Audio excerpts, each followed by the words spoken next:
Good morning, afternoon, evening, as the case may be in your part of the world. For those of you who don't know me, I'm ZenArcher. That's right, I'm Zen the Cancer Boy, and this video is going to be about that. So if that makes you feel bad and stuff like that, please feel free to click out. I will tell you, however, that if you stay, I guarantee you, you will get at least one laugh. So I thought I would tell you the experience of going to the ER and just right along the way. That would be way too long. I mean, in real life it took days. So what I'm going to do is maybe break it up in small parts, and if it's successful, if you guys are enjoying the story, then I'll continue. If you just find that you just can't take it anymore, then we'll leave the story behind or just answer some questions. So with that, I bring you an update to my Zen life. It's a perfect world. I do believe that. I still believe that today. It's just not perfect for everyone every day, but the world itself is perfect. So here we go. I get done with my Minecraft playing and stuff like that, and I'm getting ready to go to bed. I take my ibuprofen to take the edge off of a little bit of discomfort I'm having because I haven't gone to the bathroom in a while, and I'm peeing every 20 minutes or so. Just a little tiny bit, but I have to go and do that. So I take my ibuprofen, I go to bed, and I go to sleep. I wake up a few hours later, and I'm soaking wet from head to toe. I could wring my shirt out, I'm so wet. And it's not from peeing, it's just from sweat. And my temperature has gone through the ceiling. And I have discomfort in my abdomen, so I go and try to go to the bathroom, and I pee a little bit, and that's it.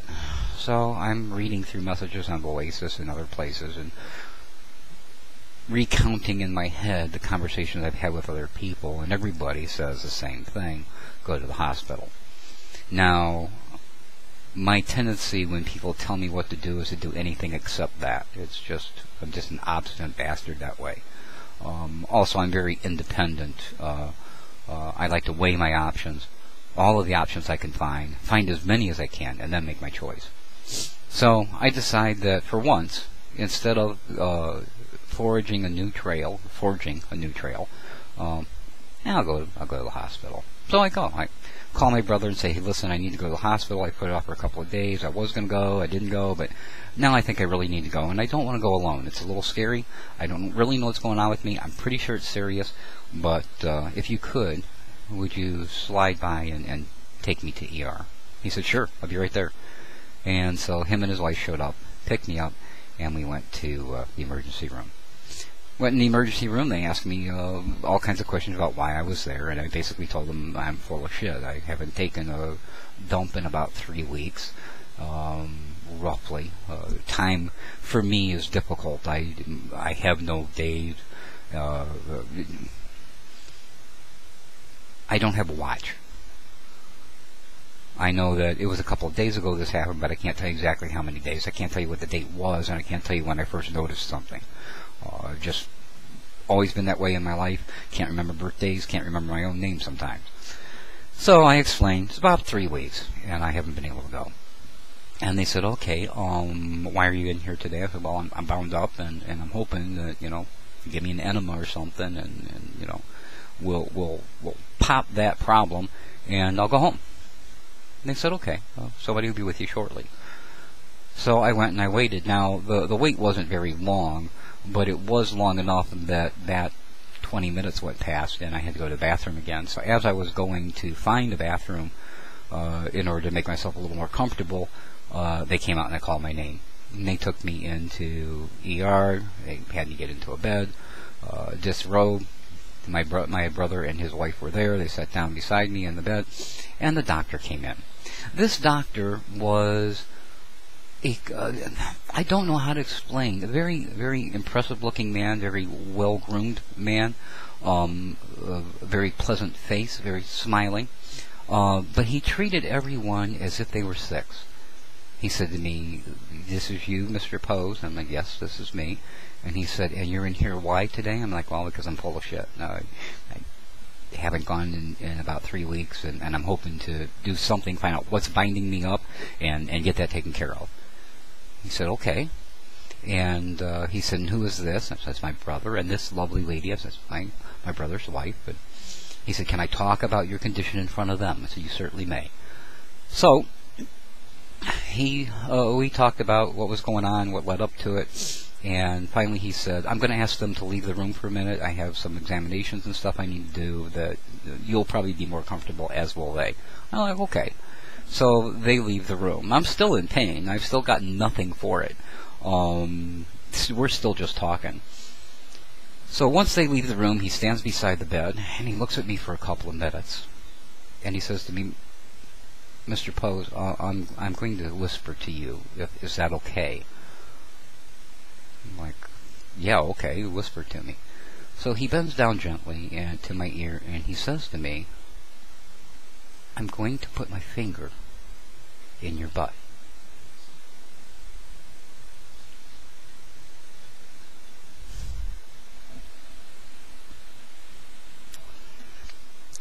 Is that okay?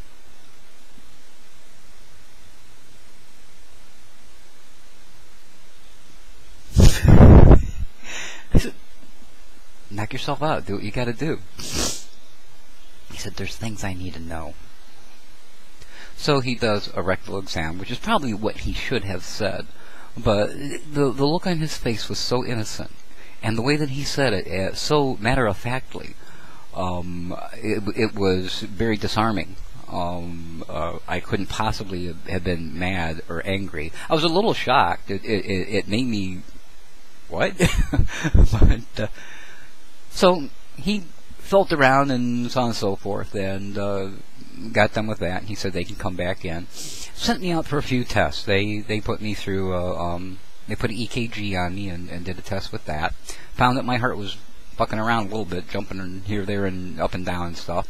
They took some blood tests, and they also put me through an MRI and through a number of sonogram types of tests, and returned me to the room. They still haven't given me anything.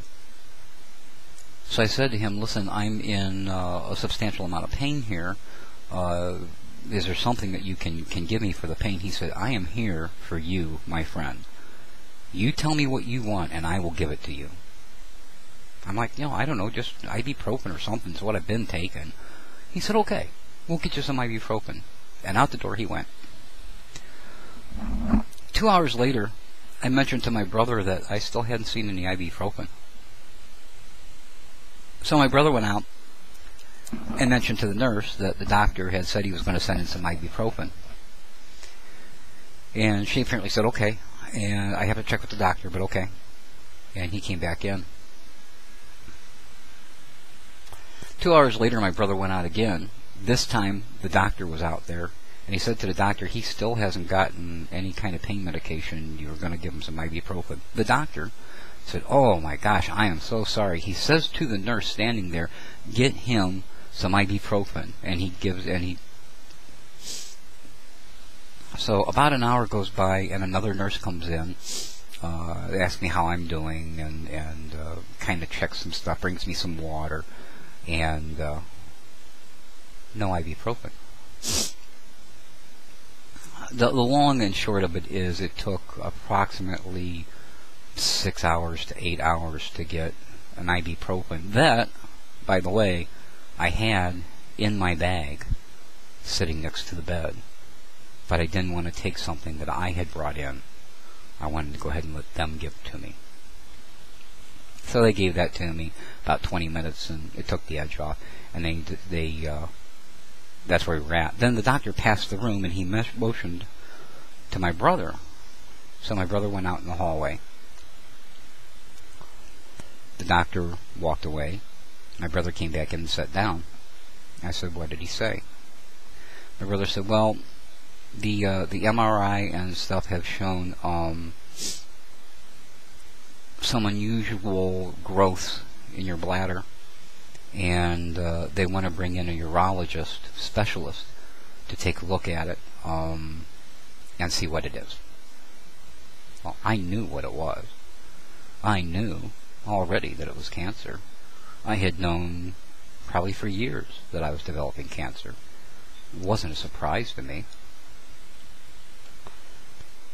But I pretended not to know. At least I didn't acknowledge that I knew. I just said, okay. So the long and short of it is, they eventually got me a room. My brother and his wife went and had dinner. I asked them not to be too long because I really didn't want to experience this by myself. And they took me upstairs and put me in a private room by myself. Thank God for that. I wasn't really tied down to anything, so I was able to get up and go to the bathroom when I could, when I needed to. But once they put me in the bed and got an IV started, they started giving me saline solution, and they had determined that I had a urinary tract infection. So they were also giving me antibiotics for that in a little bag. So that was running constantly.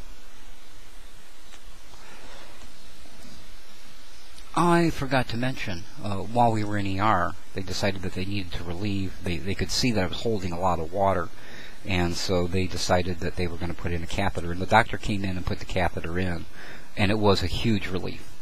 The problem, however, was that once the tube went empty, once it was dry and emptied out, within a couple of minutes I started experiencing some burning, severe burning, very severe burning, and then burning that was forcing me to white knuckle it, just holding on to the bed as tight as I could. And I have a very high pain tolerance. I've developed that over the years, but I was white knuckling it, and I said, "This has got to come out." And they said, "We need to leave it in." I said, "No, this has got to come out." And they said, "Well, we can give you something to make it more comfortable." I said, "No, this has got to come out." Now we have two choices. You pick which one you want. You can take it out, or I can take it out. But I guarantee you, 20 minutes from now, this is not going to be in there anymore. She said, "Well, I have to see the doctor." I said, "Well, that's great, but don't jack me around. Don't make me wait, because that 20 minutes is non-negotiable." So she left. The doctor said, "If he has to have it out, then take it out."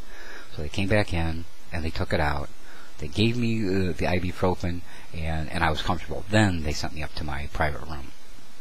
So they got me all wired up there. By then, I had saline solution and stuff, and I'm taking antibiotics for the UTI. And that's pretty much how it was for probably the rest of the night. They came in, they made me comfortable, they asked me if I needed anything, they got me tea and juices and water and stuff like that. They put me on a clear liquid diet, which was unusual because I was allowed to have caffeinated coffee, and I was allowed to have as much sugar as I wanted in that coffee. However, I could not put any creamer, non-dairy creamer or other creamer in the coffee because it wouldn't be a clear liquid anymore.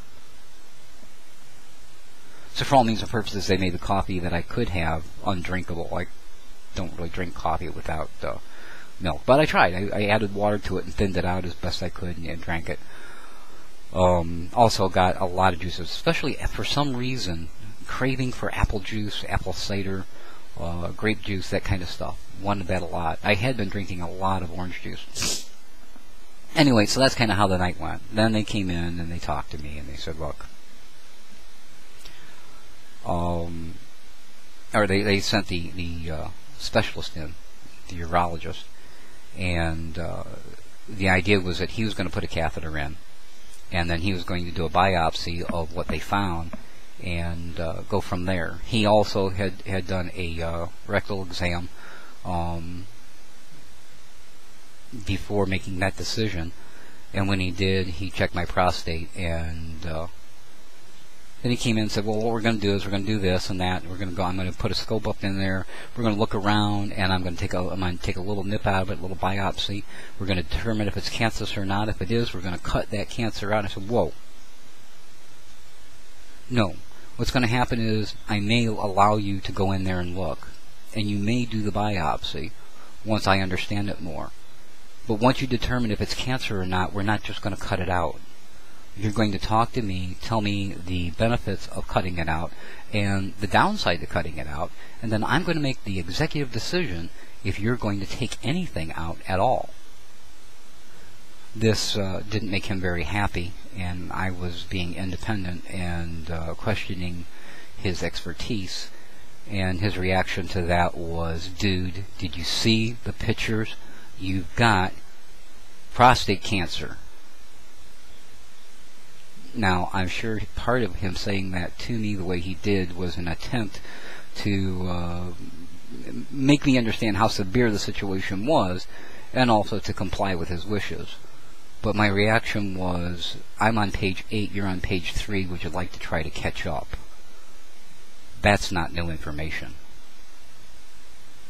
So he left, and surprise, surprise, on my board in my room where it says activity, they just had a little arrow that's like, is the patient happy, sad, indifferent?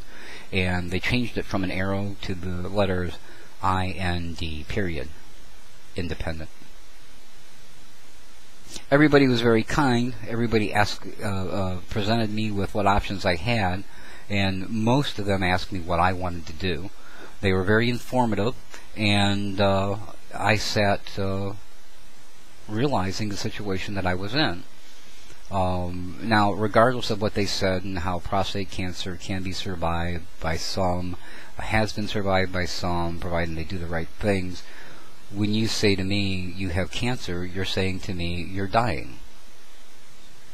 And then the question is just a matter of how long will it be until you're dead. Now, that's not a terrible thing for me. I've been dying all my life, so have you. But the fact of the matter is that that's what you're saying to me is, we're getting closer to that time. So I had already made my decisions that should I one day get cancer, and I made these decisions based on other friends that I've had who have had cancer, who have passed away, and seeing the hell that they went through in order to fight the cancer and try to beat the cancer and win over the cancer and be a cancer survivor. And I didn't want to be that. I didn't want to have that experience.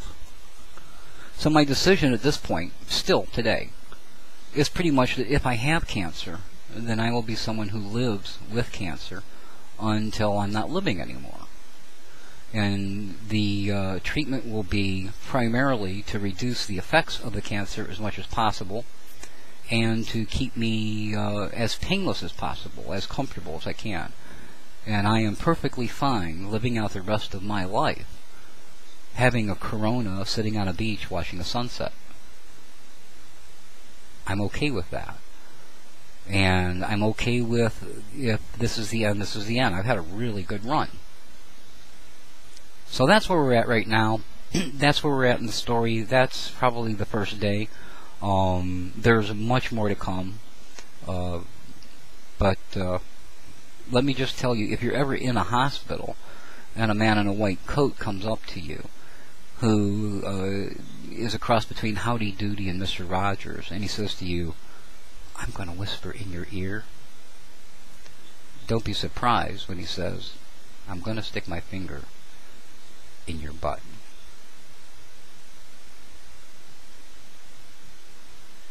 Until next time, you be well.